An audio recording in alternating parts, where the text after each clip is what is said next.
Welcome to our channel. Today we how to scale your insurance effectiveness with Amica Mutual, quick tutorial step by step clearly.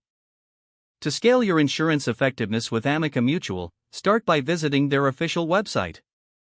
Create an account if you don't already have one.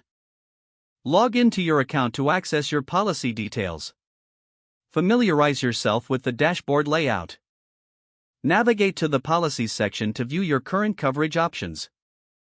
Assess your existing policies to identify any gaps in coverage. Use the comparison tool to evaluate different coverage options. Consider bundling policies for potential discounts.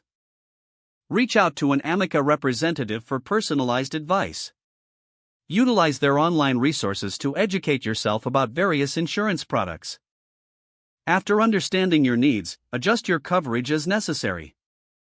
Review your policy limits and deductibles for optimum protection. Take advantage of available discounts by providing the necessary information. Regularly review your insurance needs, especially after major life changes. Engage with Amica's customer service for ongoing support and questions. Monitor your claims history to ensure smooth processing in the future. Utilize the mobile app to manage your policy on the go. Make sure to keep all documentation organized for easy access. Follow Amica's updates and tips on improving insurance effectiveness.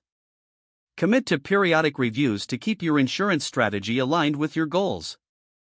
By following these steps, you can effectively scale your insurance needs with Amica Mutual.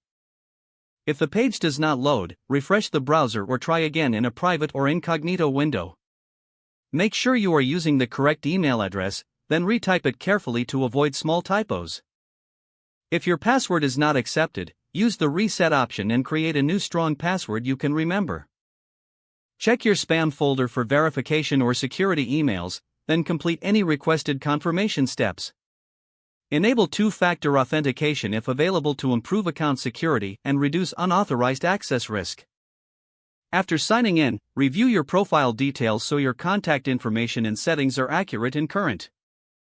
If you see an error message, note it down and try again after restarting your device and internet connection. Don't forget to like this video and subscribe to our channel for more step-by-step tech guides.